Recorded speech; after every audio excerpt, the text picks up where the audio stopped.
লালমনিরহাট বাংলাদেশের উত্তর সীমান্তে নিরীহ একটা জেলা, কিন্তু এখন সেটাই দক্ষিণ এশিয়ার সবচেয়ে আলোচিত কৌশলগত বিন্দুতে পরিণত হয়েছে। কারণ এখানে নির্মাণ হচ্ছে এশিয়ার দ্বিতীয় বৃহত্তম বিমান ঘাঁটি।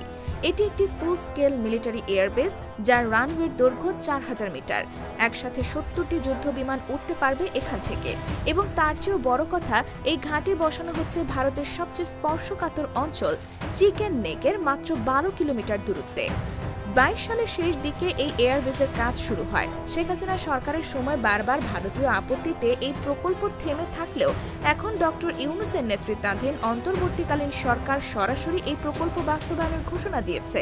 সোজা কথায় আর কারো অনুমতির প্রয়োজন নেই, দেশ নিজের সিদ্ধান্তে চলবে। ভারত এই খবর পাওয়ার পর থেকেই একরকম কাঁপছে। তাদের সবচেয়ে স্পর্শকাতর করিডোর শিলিগুড়ি, যার আরেক নাম চিকেন নেক, সেটা ধ্বংস হলে ভারতের 7টি রাজ্য এক মুহূর্তে বিচ্ছিন্ন হয়ে যাবে মূল ভূখণ্ড থেকে। এই কারণে ভারতের গোয়েন্দা বিভাগ, প্রতিরক্ষা মন্ত্রণালয় এবং মিডিয়া সবাই এখন লালমনিরহাটের দিকে ফোকাস করেছে। কিন্তু বাংলাদেশ বসে নেই। এই এয়ারবেসকে কেন্দ্র করে গড়ে তোলা হচ্ছে একটি এভিয়েশন ও অ্যারোনটিক্যাল বিশ্ববিদ্যালয়। এখানে ভবিষ্যতে যুদ্ধ বিমান তৈরির পরিকল্পনা রয়েছে। সেই সঙ্গে তৈরি হবে মেইনটেনেন্স এবং রিফুয়েলিং হাব, যেখান থেকে আন্তর্জাতিক যুদ্ধ বিমানও জরুরি পরিষেবা নিতে পারবে। ফলে এটি একমাত্র সামরিক, কৌশলগত, আর্থিক কেন্দ্রবিন্দু হয়ে উঠছে। এখানে বিনিয়োগ করতে চায় চীন, কাতার, তুরস্ক, আমিরাত, এমনকি যুক্তরাষ্ট্র পর্যন্ত। ইতোমধ্যে চীনের পক্ষ থেকে $500 মিলিয়ন বিনিয়োগের কথা বলা হয়েছে, যার মধ্যে আছে আধুনিক রাডার, রানওয়ে নির্মাণ ও যুদ্ধ বিমান সংযোগ ব্যবস্থা। অন্যদিকে কাতার এবং তুরস্ক $200-300 মিলিয়ন বিনিয়োগ প্রস্তাব দিয়েছে ড্রোন ও রাডার সিস্টেম নিয়ে। বিশেষজ্ঞরা বলছেন, এই ঘাঁটি চালু হলে বাংলাদেশ শুধু আকাশপথে এবং আঞ্চলিক রাজনীতির ক্ষমতার মানচিত্র নতুন করে উঠে আসবে। ভারতের প্রকল্প নিয়ে তাদের মিডিয়ায় প্রতিনিয়ত ভয় ছড়াচ্ছে। বাংলাদেশ চীনকে জায়গা দিচ্ছে, চিকেন নেক ধ্বংস হবে, ভারতীয় সীমান্ত অনিরাপদ হবে ইত্যাদি।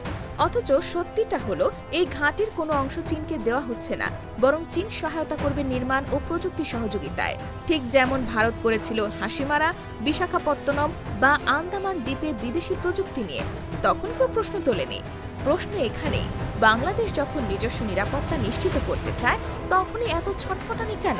আসলে ভারতের দীর্ঘদিনের স্বপ্ন ছিল বাংলাদেশকে নিরাপত্তার দিক থেকে এক প্রকার নিয়ন্ত্রণে রাখা, যেন বাংলাদেশ নিজে কিছু না পারে, সব কিছু দিল্লির পরামর্শে করতে হয়। কিন্তু এই প্রথম বাংলাদেশ নিজ সিদ্ধান্তে, নিজ ভূখণ্ডে, নিজ পরিকল্পনায় একটি যুদ্ধ বিমান ঘাঁটি তৈরি করছে, তাও ভারতের মুখোমুখি অবস্থানে।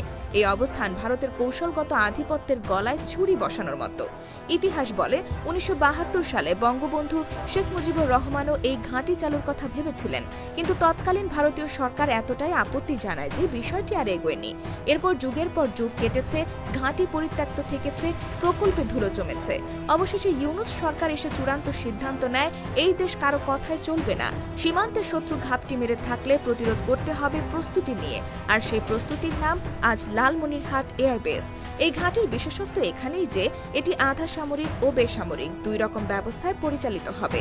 এর মানে জরুরি সময় সেনাবাহিনী পরিচালনা করবে, আর বাকি সময় এটি ব্যবহার হবে প্রশিক্ষণ ও বাণিজ্যিক ফ্লাইটের জন্য। এই পরিকল্পনা সম্পূর্ণ কৌশলগত, যেখানে অল্প বিনিয়োগে বহু সুবিধা নিশ্চিত করা যাবে। এই জায়গা থেকে বাংলাদেশ এখন একটি আঞ্চলিক শক্তি হিসেবে দাঁড়াতে যাচ্ছে। ভারত এখন মুখে যতই বলুক বাংলাদেশের সঙ্গে আমাদের মজবুত সম্পর্ক, আসলে লালমনিরহাট বিমান ঘাঁটির ঘোষণার পর থেকেই তাদের কূটনৈতিক হেডকোয়ার্টারে বাজছে বিপদের ঘণ্টা। কারণ এই ঘাঁটি বসানো হয়েছে একেবারে ভারতের প্রাণকেন্দ্রের পাশে শিলিগুড়ি করিডোর, যেটাকে বলা হয় চিকেন নেক। মাত্র 22 কিলোমিটার চওড়া এই করিডোর ধ্বংস হয়ে গেলে ভারতের উত্তর পূর্বাঞ্চল পুরোপুরি বিচ্ছিন্ন হয়ে যাবে বাকি দেশের সঙ্গে। আর এই জায়গা থেকেই বোঝা যায় ইউনূস সরকারের কৌশলগত বোঝাপড়া কতটা গভীর। বাংলাদেশ এবার উন্নয়ন নয়, নিরাপত্তাকেও জাতীয় শক্তির অংশ বানিয়েছে। সেটা বোঝা গেছে ঘাঁটির পরিকল্পনা দেখে। শুধু একটা রানওয়ে না, এখানে তৈরি হচ্ছে radar network, strategic transport facility, combat flight operation zone এবং মেইনটেন্যান্স হ্যাঙ্গার। সব মিলে এটি একমাত্র আঞ্চলিক হাব এবং ভবিষ্যতে বহুজাতিক সামরিক লজিস্টিক চেইনের অংশ হতে যাচ্ছে। চীনের উপস্থিতি নিয়ে ভারত যতই অস্বস্তি বোধ করুক, বাস্তবতা হলো এখানে চীন কোনো সামরিক ঘাঁটি বসাচ্ছে না, বরং সহযোগিতায় আসছে। যুদ্ধ বিমান রক্ষণাবেক্ষণ, রাডার সাপোর্ট এবং ড্রোন প্রযুক্তিতে চীন বিনিয়োগ করছে। বাংলাদেশের বিনিময়ে পাবে 5th জেনারেশন প্রযুক্তি, মেড ইন বাংলাদেশ যুদ্ধবিমান পরিকল্পনা এবং প্রশিক্ষণ সহায়তা। এবং এই অংশগ্রহণ শিল্প ও প্রযুক্তি ক্ষেত্রেও গভীর সম্পর্ক তৈরি করছে। ভারতের সবচেয়ে বড় আপত্তি হলো চীন কেন শিলিগুড়ির এত কাছাকাছি এসে প্রভাব বাড়াচ্ছে। কিন্তু প্রশ্ন হলো, চীন কি নিজের ইচ্ছেতে ঢুকছে, না বাংলাদেশ নিজে তাকে আমন্ত্রণ জানাচ্ছে? উত্তরটা একেবারে পরিষ্কার। ইউনূস সরকার বারবার বলেছে, আমরা কারো শত্রু না, তবে নিজেদের নিরাপত্তার জন্য যে কোনো সিদ্ধান্ত নেওয়ার অধিকার আমাদের আছে। আর ঠিক এই নীতির ভিত্তিতে চীন, কাতার, তুরস্ক এমনকি ইউএই পর্যন্ত এখানে অংশীদার হতে আগ্রহ দেখিয়েছে। এদিকে ভারতের মিডিয়াতে প্রতিনিয়ত ফাটছে পলিটিক্যাল তামাশা। বলা হচ্ছে বাংলাদেশ চীনকে সামরিক সুবিধা দিচ্ছে, আবার কেউ কেউ বলছে পাকিস্তানি উপঠিকাদার এই প্রকল্পে কাজ করছে। এই সব শব্দ ব্যবহার করে ভারত চাপ তৈরির চেষ্টা করছে, কিন্তু ইউনূস প্রশাসন সেটা পাত্তাও দিচ্ছে না, কারণ সরকারের অবস্থান স্পষ্ট, আমরা আর পেছনে হাঁটব না। আরেকটা বিষয় খুব গুরুত্বপূর্ণ, এই বিমান ঘাঁটি গড়ে উঠছে পুরনো ব্রিটিশ সামরিক ঘাঁটির ভিত্তিতে, যা ওয়ার্ল্ড ওয়ার 2 এর সময় ব্যবহার হয়েছিল। অর্থাৎ স্থানটির কৌশলগত প্রাসঙ্গিকতা ঐতিহাসিকভাবেই আছে। এতদিন বাংলাদেশ শুধু দেখেছে, এবার নিজের রূপরেখা তৈরি করছে। বিশেষজ্ঞদের মতে ভারত এখান থেকে যে কোনো সময় কড়া অবস্থান নিতে পারে, এমনকি সীমান্ত উত্তেজনার কৌশলও নিতে পারে। কিন্তু বাংলাদেশ সেই ফাঁদে পড়বে না, কারণ সীমান্তে তিস্তার প্রাকৃতিক রক্ষণ, গভীর জঙ্গল ও মাটি পরিস্থিতি এমন, যা অন্য কোনো দেশের অনুপ্রবেশ ঠেকাতে নিখুঁত প্রাকৃতিক প্রতিরক্ষা ব্যবস্থা। এখানকার ভূপ্রকৃতি এমন যে মোদি বাহিনী লাইন পেরিয়ে ঢুকতে গেলে প্রথমেই মরবে তাদের স্যাটেলাইট ও ড্রোন, তারপর পাল্টা প্রতিরোধ শুরু হবে মাটি থেকে। আর এখানে ইউনূসের মাস্টার প্ল্যানের সবচেয়ে বড় দিকটা বোঝা যায়। এই প্রকল্প কেবল একটা এয়ারবেস না, এটা হচ্ছে ভারতের একচেটিয়া আধিপত্যের বিরুদ্ধে সোজাসুজি বার্তা। দক্ষিণ এশিয়ায় এতদিন ভারত বাণিজ্য, প্রতিরক্ষা, প্রযুক্তি এমনকি পররাষ্ট্র নীতিতেও বাংলাদেশের ওপর এক ধরনের নিয়ন্ত্রণ কায়েম করে রেখেছিল, কিন্তু এবার সেই দড়ি ছিঁড়ে গেছে। বাংলাদেশ শুধু নিজের ঘর সামলাচ্ছে না, বরং আঞ্চলিক ভূ রাজনীতিতে নিজের অবস্থান শক্ত করছে। আগে যেখানে প্রতিরক্ষা বোঝাতো স্রেফ সেনা টহল আর সীমান্তে চেকপোস্ট, এখন সেটার মানে প্রযুক্তি, কৌশল আর দূরদর্শী প্রতিরক্ষা নীতিমালা। আর এই নীতির বাস্তব প্রতিফলন লালমনিরহাট ঘাঁটি। ভারতের কূটনৈতিক ব্যারিকেড, মিডিয়া প্রোপাগান্ডা আর সীমান্তের ছায়া রাজনীতি সব কিছুকে পাশ কাটিয়ে বাংলাদেশ আজ সেই জায়গায় দাঁড়িয়ে গেছে যেখানে সিদ্ধান্ত আসে নিজের কলমে, বাস্তবতা তৈরি হয় নিজের ভূখণ্ডে। লালমনিরহাট বিমান ঘাঁটি এর সবচেয়ে বড় উদাহরণ, এবং এই ঘাঁটি এখন হয়ে উঠেছে একটি কৌশলগত বিপ্লবের প্রতীক, যেখান থেকে পুরো দক্ষিণ এশিয়ার ভূরাজনৈতিক ভারসাম্য পাল্টে যেতে পারে। এই ঘাঁটি ঘিরে আন্তর্জাতিক মিডিয়াগুলোর প্রতিক্রিয়া এখন দুভাবে বিভক্ত। একদিকে প্রশংসা, অন্যদিকে উদ্বেগ। ইউরোপের ডিফেন্স ইনসাইট, চীনের গ্লোবাল টাইমস, কাতারের আল জাজিরা সবাই বলছে বাংলাদেশ এবার নিজের প্রতিরক্ষা নিয়ে সত্যিকারের পেশাদার পরিকল্পনায় ঢুকেছে। অপরদিকে ভারতের মিডিয়া হাউসগুলো প্রতিদিন দিচ্ছে নাটকীয় হেডলাইন, বাংলাদেশ চীনকে যুদ্ধঘাঁটি বানাতে দিচ্ছে, চিকেন নেকের ভবিষ্যৎ অনিশ্চিত, কিংবা বাংলাদেশকে দিয়ে মোদী সরকার বিশ্বাসঘাতকতা খেয়েছে। এই প্রতিক্রিয়ার মূল কারণ লুকিয়ে আছে ভারতের এক চিরায়ত অভ্যাসে, ছোট প্রতিবেশী দেশগুলোকে নিজের ব্যাকইয়ার্ড ভাবার মানসিকতা।